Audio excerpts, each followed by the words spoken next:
ሰላም አለይኩም ወራህመቱላሂ ወበረካቱ። እንዴት ናችሁ? ደህና ናችሁ?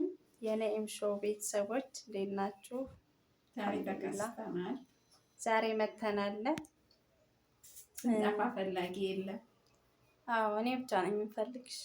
አንቺማ እነሱ ያው አቅጣጫሽ አድራሻሽ ስለሌላቸው ነው፣ ወይ ደግሞ በኢንቦክስ አሳውቂያቸው ደውሉልሻል ማለት ነው። እና ዛሬ መተናል። እንዴት ናችሁ? ቆይታችሁ እንዴት ነው? ስራ እንዴት ነው? የማዳም ቅመሞች የኪችን ስራ እንዴት ይዟችኋል? ውድ ሀገሬ ልጆች እንዴት ናችሁ? ደስ ይለኛል። የኢትዮጵያ ልጆች፣ የወሎ ልጆች እንዴት ናችሁ? የኮቻ ልጆች ናፍቃችሁናል እና ኑ ኑ እያለቻችሁ ነው። ኮምቦልቻ ተቀይራለች። ኮምቦልቻ። ስለዚህ ዛሬ የመጣንበት ምክንያት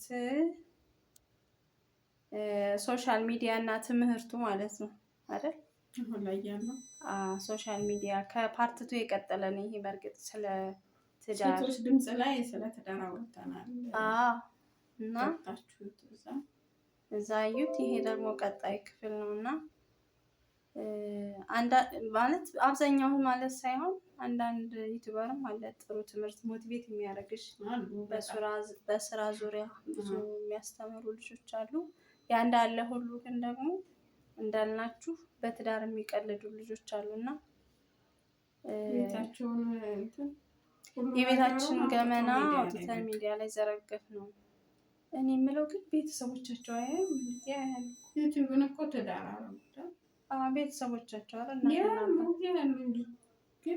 እና ቤተሰብንም ማስናቅ ነው። ከዛ ራስን ማስናቅ ነገ ለሚመጣውም ትውልድ በቃ ይሄ። ስለዚህ ነገም ለሚመጣው ትውልድ ይህን ልጅ አታውቀውም፣ ይሄ እኮ እንትና ነው እየተባልሽ ማለት እንደዚህ ስናረጅም እኮ ይሄ ነገር ተቀምጦ ነው የሚጠብቀን። መቼም የትም አይሄድም። ሚዲያ የያዘው ነገር ራሱ እኮ ያ አሁን ጠንቋይ ቤት እንግዲህ ጠንቋይ ምን ያውቃል? የእውነት ነው። ግን አሁን ያ ጠንቋይ ቤት የሚሄዱት እንግዲህ አይተሻል አይደለ? እጃቸው ላይ የነበረው በራሴት ምን ያህል እንደሚቀይራቸው። ናሂ ሚስቱን ረግጦ ሲወጣ ሙባረክ የናሂን አቋም ትክክል ነው መቼ አከበርሽው እያለስ እሷን ሲያናንቃት፣ ዳጊ የሚባለው ደግሞ የናሂ ወንድም ፍታት መቼ አከበረች ሲለው ግን ማነው ይሄ ሁሉ የሚያስገባቸው? በትዳር የሚቀና በዙሪያሽ እኮ ያለ ሰው ሁሉም ሰው ጓደኛሽ አይደለም። እና ጓደኛንም መምረጥ ጥሩ ነው። አንደኛ ለትዳር ብቁ የሚያደርግሽ ጓደኛ መምረጥ፣ ጓደኛ ለማብዛት። ሶስተኛ ወገን ደግሞ ስታስገቡ ሁኔታዎች ይወስኑታል። ብዙውን ጊዜ ሶስተኛ ወገን ሲገባ ትዳሩ ጥሩ አይሆንም። ከስንት አንዴ ነው እንጂ አብዛኛውን ጊዜ አይሳካም። አስገቢ ይሻላል። ከቤተሰብም አሁን እናትሽ እና አባትሽ ይሻላሉ። ምክንያቱም እነሱ ቢያንስ እንኳን የልጄ ትዳር መፍረስ የለበትም፣ ልጅ ያለ አባት መቅረት የለበትም፣ ልጄ ቁም አትቀርም የሚለው ነገር ውስጣቸው ላይ ያለ። እህትና ወንድም ደግሞ በምን አንጻር ነው የሚያዩት? እህቴ ደፍሯታል፣ እህቴን እንደዚህ አድርጓት ቀለዋለሁ፣ እንደዚህ ስሜታዊ ነው የሚሆኑት። ስለዚህ የምናስገባው ሰው ይወስናል።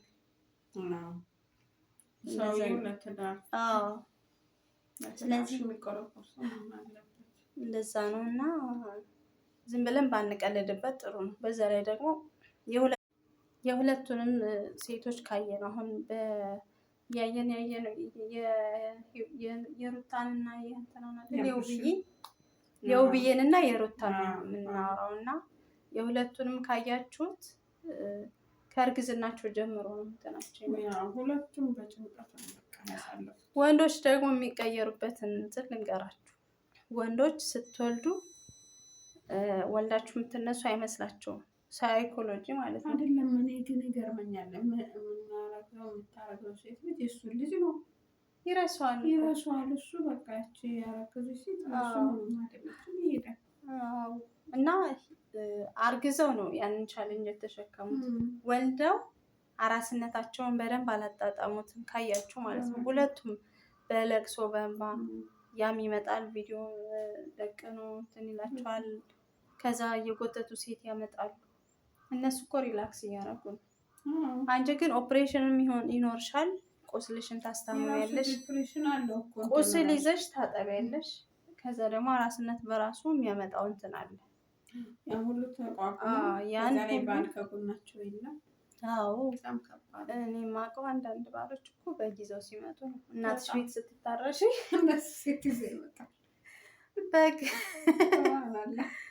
በጊዜው በግና የህፃን ልጅ ዳይፐር ይዞ መሄድ ሲገባው ሴት ልጅ አቅፎ ይዞ ይመጣል። እኔ ግን ሴቷም ታናግረኛለች። ለምን እንደው ማለት የሆነ ነግበኔ እኮ አለ ማለት የምትሄደዋ ሴት ወንዱን ተከትላ የምትሄደው ሴት በጣም ይሄቷ ማለት ነው። ነግበኔማ የላቸውም። ነገ ግን አይቀርላትም እኮ እያንዳንዱን ባ ይከፍላል ማለት ዝም ብሎ አይቀርም። ስለዚህ ሲቀጥል ደግሞ ወንዶቹ ራሱ ምን አይነት ወንዶቹ ነው?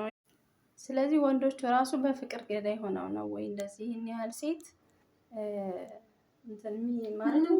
በፍቅር ገዳይ ሆነው አይደለም። እነሱ አመላቸው ወንድ ልጅ አመሉ ነው። አሁን እንደ ሙስሊም ስትሄዱ 4 ተፈቅዷል ምናምን እያሉ ሸሪዓውን ያስታክኩና በዛ መንገድ ይሄዳሉ።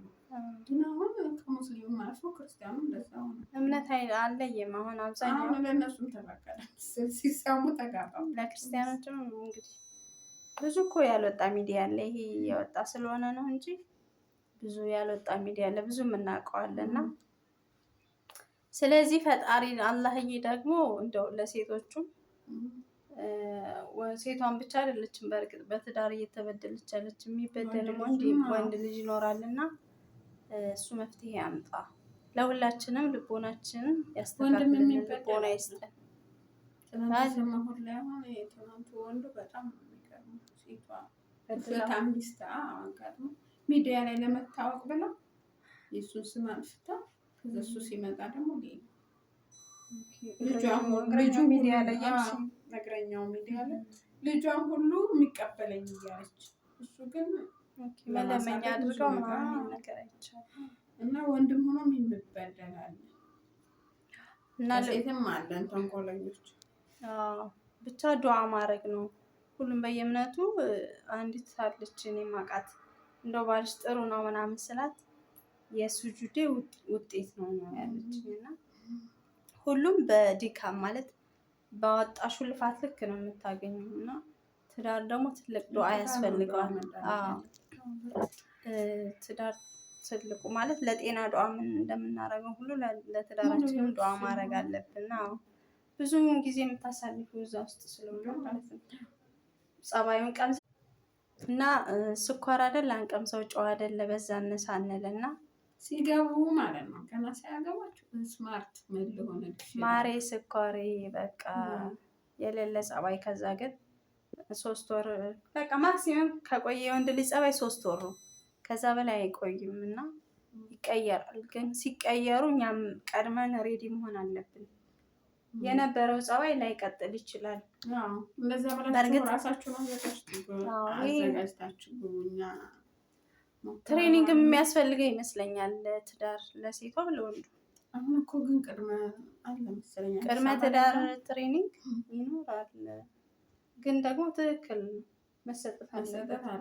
ግን እንደው ይሄንንም ቢወስዱ ነው ወንዶች የሚማሩ ማለት። ግን እኛ ሴቶችስ እንደው ከወደድን ትሬኒንጉን እንውሰድ ብለን አንለም፣ እንደዛ አንለም። ቤተሰብ ራሱ ኧረ ተው እያለሽ እኮ ማትሰሚበት አማራጭ አጋጣሚ አትሰሚም። እና ደግሞ ሴቶች እኔ አሁን ሴት ልጅ መማር አለባት እላለሁ ብዙ ጊዜ። ሴት ልጅ መማር አለባት ወይም ደግሞ የራሷ ቋሚ ገቢ በንግዱም በትምህርቱም በቃ እኛ ፐርፌክት ሆነን መግባት ራሳችን ብቁ አድርገን መጠበቅ አለብን። የወንድ ልጅ ጠባቂ መሆን የለብንም። ተምረሽም ታያለሽ እኮ እኔ አሁን ያለፍኩበት መንገድ የራሴ መንገድ አለኝ። ግን እንኳን ሳትማሪ ተምረሽም አይሆንም። ግን ደግሞ ችግሩን ቢያንስ ለመቋቋም መማር ራስሽንም ፋይናንሻሊ ብቁ ማድረግ አለብሽ እና ራሳችን ብቁ ማድረግ አለብን ለማለት ነው። ውይይታችን ፓርትቱ በዚህ ቋጭተነዋል። በሌላ አዲስ አይዲያ በሌላ ፖድካስት እንመጣለን። ፖድካስታችን እንዴት አያችሁት? አስተያየት አስቀምጡልን። በሌላ ደግሞ በዚህ አይዲያም ተወያዩ ካላችሁን እኛ ዝግጁ ነን ለመወያየት። እና ይሄ እንትኑ ምናምን ነው እኮ የቀረው አሁን ማይኩ ምናምን ነው እንደዚህ የሚወጣው ነገር እንደዚህ እሱንም እንገዛለን ኢንሻአላህ። እናንተ ከወደዳችሁት እንገዛለን። ለምን ቲቪ እንትን ቻናል እናቋቁምም? ታያለሽ ደግሞ ትንሽ ቆይተሽ አይቀርም እና እንደዛ ነው። ኤንቲ የሚል የቲቪ እንትን ይኖረናል ኢንሻአላህ ዋን ዴይ ማለት ነው። ስለዚህ ለዛሬ ይበቃል። ይበቃናል። ብዙ ደግሞ እንዳናደክማችሁ ወሬ እንዳናበዛ ወሬኞች ቶሎ ቶሎ እንድንመጣ ግን ሰብስክራይብ አድርጉ። ይሄን ቤት ከፍ ከፍ አድርጉት። ከፍ ገፋ እያደረጋችሁ ወደ ላይ እንደዚህ ከፍ አድርጉት። ስለዚህ ለዛሬ ይበቃናል። እንወዳችኋለን። ወሰላሙ አለይኩም ወራህመቱላሂ ወበረካቱ።